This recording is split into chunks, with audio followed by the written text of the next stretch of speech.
We're going to go now to California Democratic Congressman Adam Schiff. He joins us from Los Angeles. Mr. Chairman, good morning to you. Good morning. You wear a lot of hats, but I want to ask you about the January 6th committee that you serve on. The Justice Department, as you know, on Friday decided not to prosecute the former Chief of Staff, Mark Meadows, or Social Media Director Dan Scavino for refusing to cooperate with your committee. I know the committee said that was puzzling. Is it your understanding that these men are immune from all prosecution? No, they're not, and it is very puzzling why these two witnesses would be treated differently than the two that the Justice Department is prosecuting.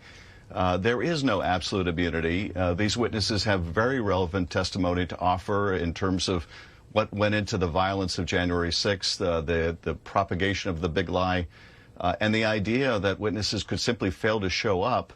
And when the statute requires the Justice Department to present those cases to the grand jury, they don't, is deeply troubling.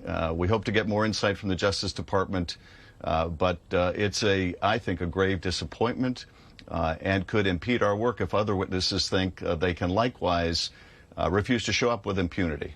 Is it because these two men had such close proximity to President Trump? Is the executive privilege argument actually applying here? That shouldn't be the explanation here, because, of course, there are a great many things these witnesses can testify with no even plausible claim of executive privilege. They were both involved in campaign matters. They both have documents that they could offer. None of this is protected by privilege. And the idea that you can simply refuse to show up rather than show up and say, as to this question, I'm going to exert a privilege, that just invites others to be in contempt of Congress or be in contempt of judges around the country in other courtrooms, and I think it's a very dangerous precedent to set. New York Times was first to report CBS has confirmed that Mike Pence's Chief of Staff, Mark Short, actually warned the Secret Service and the lead agent protecting the vice president the day before January 6th that he thought the president would turn on the vice president and that it would pose a direct security risk. We know Mr. Short plans to testify himself before your committee. Is that sufficient? Do you need to hear from the vice president? Margaret, we're not commenting on specific witnesses, so I can't confirm or deny who will appear before us. I can say that certainly one of the themes that we will be fleshing out is the fact that in advance of the 6th, that there was an understanding of the propensity for violence that day, of the participation of white nationalist groups, of the effect that the continued propagation of this big lie to rile up the country and rile up the president's base was likely to lead to violence. So you will see that theme among the narratives that will be exhibited during these hearings. But as to a particular witness, I really can't comment. But if you don't deliver a bombshell on Thursday, don't you run the risk of losing the public's attention here?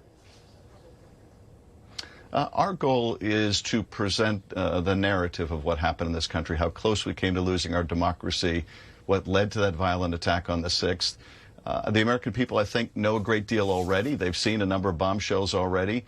There's a great deal they haven't seen. But perhaps most important is the public hasn't seen it woven together, how one thing led to another, how one line of effort to overturn the election led to another, and ultimately led to terrible violence, the first non-peaceful transfer of power in our history.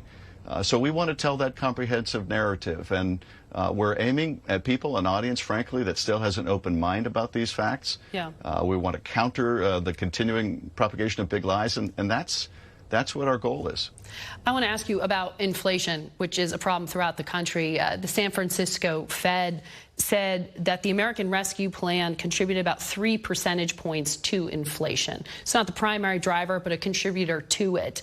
In hindsight, do you think Democrats should have structured that $2 trillion package differently? Should it have been smaller? No, I don't think so. And of course, there have been other studies that have reached the opposite conclusion, that it had an even more minimal impact on inflation. It's a non-political What I do think is the cause, and well, no, I understand that. But again, there are studies that show that it had a negligible impact on inflation as well that are also very credible.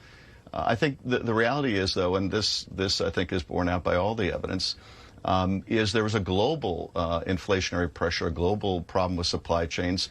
Our economy, in fact, grew so fast in the United States that problem is particularly acute because the demand when we emerged, so quickly from the pandemic and grew so many jobs, the disparity between that demand and the supply was so pronounced as to lead to this inflation. But people are suffering from it.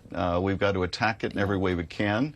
I think, sadly, the Republicans are getting in our way because they would rather have the issue of inflation than really do something about it to help the country. And this is what we're confronting in Congress and what the administration is battling against. Well, the administration seems to also be making some foreign policy decisions that keep inflation in mind as well. We know the president is preparing to travel to Saudi Arabia this summer, and he'll meet with the royal family, including potentially Mohammed bin Salman, the crown prince, who U.S. intelligence said issued that order to kill or capture a U.S.-based writer named Jamal Khashoggi. This is what you said in February of 2021. I think he should be shunned. I think he should be, I don't think the president should talk with him. I don't think the president should see him. Should the president still go to Saudi Arabia and meet with the crown prince? In my view, no. I wouldn't go. I wouldn't shake his hand. This is someone who butchered an American resident, cut him up into pieces in the most terrible and premeditated way. And until Saudi Arabia makes a radical change in terms of its human rights, I wouldn't want anything to do with him. Now, I understand the degree to which Saudi Arabia controls oil prices. I think that's a compelling argument for us to wean ourselves off of reliance on foreign oil and on oil more globally, so we don't have despots and murderers calling the shots. But no, I wouldn't go, and if I had to go to the country for some other reason, I wouldn't meet with the crown prince. I think he should be shunned. So there is no way to justify a trip like this if it is an attempt to get Saudi Arabia to put more oil on the market and lower gas prices. Well, in my view, we should make every effort to lower oil prices, but going hat in hand to someone who's murdered an American resident would not be on my list. And I would want to see Saudi Arabia lower their oil prices or increase their production, rather. I'd want to see them make changes in their human rights record. I want to see them hold people accountable that were involved in that murder and in the torture of other detainees before I would extend that kind of dignity to Saudi Arabia or its leadership. Chairman Schiff, thank you for your time today.